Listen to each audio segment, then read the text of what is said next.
ಮೈದಾನಲ್ಲಿ ಕೋಡ್ಬಳೆ ಮಾಡೋದು ತೋರಿಸ್ತೀನಿ. ಅದಕ್ಕೆ ಮೈದಾ ಹಸಿ ಹಿಟ್ಟಿಗೆ ಹಾಕೋ ಪದಾರ್ಥಗಳೆಲ್ಲ ಇಟ್ಟಿದ್ದೀನಿ, ಎಷ್ಟೆಷ್ಟು ಅಂತ ತೋರಿಸ್ತೀನಿ. ಈಗ ಜೀರಿಗೆ, ರೆಡ್ ಚಿಲ್ಲಿ ಪೌಡ್ರು, ಸೋಡಾ, ಉಪ್ಪು, ಓಂಕಾಳು, ನಿಂಬೆಹಣ್ಣು, ಇಷ್ಟು ಪದಾರ್ಥಗಳು ಬೇಕು. ಎಣ್ಣೆ ಬಾಣಲಿಲಿದೆ. ಇಷ್ಟು ಪದಾರ್ಥಗಳು ಮೈದಾ ಕೋಡ್ಬಳೆಗೆ ಹಾಕ್ತಾಯಿದ್ದೀನಿ. 1 ಕಪ್ಪು, 2 ಕಪ್ಪು, 3 ಕಪ್ಪು 3 ಕಪ್ ಮೈದಾ ತೊಗೊಂಡಿದ್ದೀನಿ. ಜೀರಿಗೆ 1 ಸ್ಪೂನು, ಓಂಕಾಳು 1 spoon, salt 1/4 spoon, red chilli powder ಅರ್ಧ ಸ್ಪೂನು, ಖಾರ ಕಮ್ಮಿ ಹಾಕ್ತೀನಿ.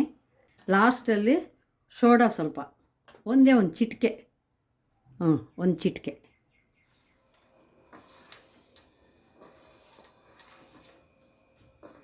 ಇವಾಗ ಎಣ್ಣೆ ಹಾಕ್ತಾಯಿದ್ದೀನಿ. ಬಿಸಿಯಾಗಿದೆ ಎಣ್ಣೆ ತಗೊಂಡು ಇದಕ್ಕೆ ಹಸಿಟ್ಟಿಗೆ ಹಾಕಬೇಕು. ಸ್ವಲ್ಪ ಒಂದು 5-6 ಸ್ಪೂನು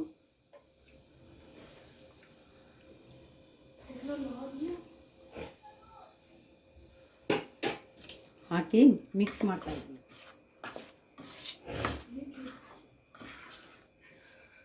ಇವೆಲ್ಲ ಸ್ಪೂನಲ್ಲಿ ಕಲಸಿದ್ರೆ ಮಿಕ್ಸ್ ಆಗಲ್ಲ, ಪೂರ ಕೈಯಲ್ಲಿ ಕಲಿಸ್ಬೇಕು. ಎಣ್ಣೆ ಹಾಕಿ ಮಿಕ್ಸ್ ಮಾಡಿದ್ಮೇಲೆ ಸ್ವಲ್ಪ ನಿಂಬೆಹಣ್ಣು, ಒಂದು ಅರ್ಧ ಕಟ್ ಮಾಡಿರ್ತೀವಲ್ಲ, ಒಂದು ನಿಂಬೆಹಣ್ಣು, ಅದರಲ್ಲಿ ಅರ್ಧ ನಿಂಬೆಹಣ್ಣು ಹಾಕ್ತಾಯಿದ್ದೀನಿ, ಹಿಂಡ್ತಾಯಿದ್ದೀನಿ.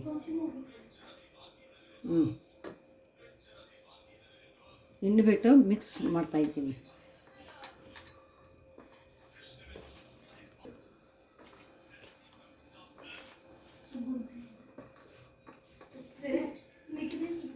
ಇದು ಗಟ್ಟಿಗೆ ಕಲಿಸ್ಬೇಕು, ಜಾಸ್ತಿ ನೀರು ಹಾಕಿ ಮೆತ್ತಗೆ ಕಲಿಸ್ಬಾರ್ದು, ಗಟ್ಟಿ ಕಲಿಸ್ಕೋಬೇಕು.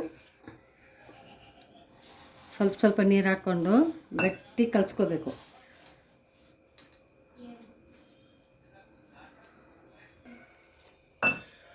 ಇಷ್ಟು ಗಟ್ಟಿಯಾಗಿ ಕಲಿಸ್ಬೇಕು. ಚಪಾತಿ ಹಸಿಟ್ಟಿಗೆ ಇನ್ನು ಸ್ವಲ್ಪ ಗಟ್ಟಿ ಕಲಿಸ್ಕೋಬೇಕು. ಕಲಸಿ ಚೆನ್ನಾಗಿ ಹಿಂಗೆ ಕಲಿಸ್ಬೇಕು. ಕಲಸಿ ಈಗ ಇಟ್ಟಿದ್ದೀನಿ. ಇದೊಂದು 10 ನಿಮಿಷ ನೆನಿಬೇಕು. ಮುಚ್ಚಿಟ್ಬಿಡ್ತೀನಿ. ಆದಮೇಲೆ ಕೋಡ್ಬಳೆ ಮಾಡ್ತೀನಿ. ಈಗ ಕೋಡ್ಬಳೆ ನೆನೆಸಿಟ್ಟಿದ್ನಲ್ಲ ಮೈದಾ, ಅದು ಈ ಹದ ಬಂದೈತೆ. ಇವಾಗ ಇದನ್ನು ಚಿಕ್ಕದಾಗಿ ಉಂಡೆ ಮಾಡಬೇಕು. ಮಾಡೋದು ತೋರಿಸ್ತೀನಿ.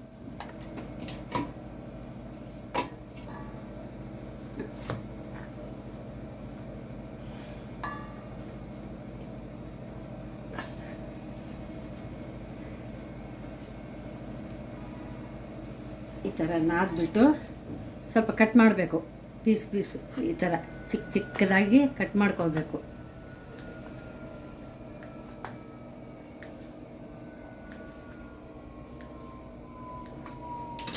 ಈ ಥರ ಚಿಕ್ಕದಾಗಿ ಕಟ್ ಮಾಡ್ಕೋಬೇಕು.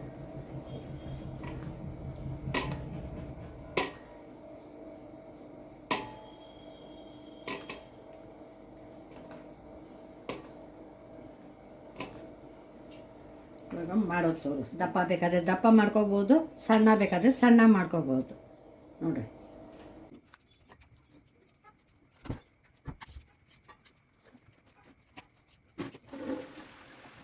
ಕೋಡ್ಬಳೆ ಉಜ್ಜಿಟ್ಕೊಂಡಿದ್ದೀನಿ. ಇವಾಗ ಇದನ್ನು ಎಣ್ಣೆಗೆ ಹಾಕ್ತೀನಿ. ಫಸ್ಟು ಎಣ್ಣೆ ಬಿಸಿ ಆಗಿದೆಯಾ ಇಲ್ವಾ ಅಂತ ಒಂದೇ ಒಂಚೂರು ಇಷ್ಟು ನೋಡಿರಿ ಹಾಕಿ ಟೆಸ್ಟ್ ಮಾಡ್ತೀನಿ. ಆಗಿದೆ ನೋಡಿರಿ, ಬಿಸಿಯಾಗಿದೆ. ಎಣ್ಣೆನೂ ತುಂಬ ಬಿಸಿನೂ ಆಗಬಾರ್ದು, ಮೀಡಿಯಮ್ ಆಗಿರಬೇಕು ಬಿಸಿ. ಗ್ಯಾಸು ಅಷ್ಟೇ ಫುಲ್ ಇಟ್ಕೋಬಾರ್ದು, ಮೀಡಿಯಮ್ ಆಗಿ ಇಟ್ಕೊಂಡು ಮಾಡಬೇಕು.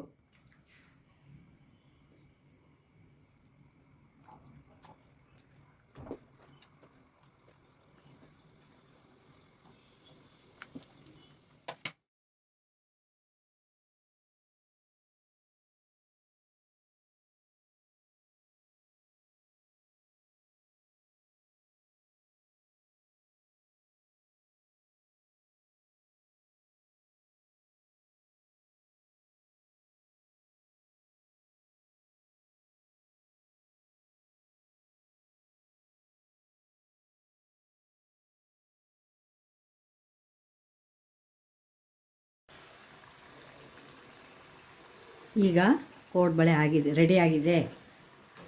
ತೆಗೆಯೋಣ.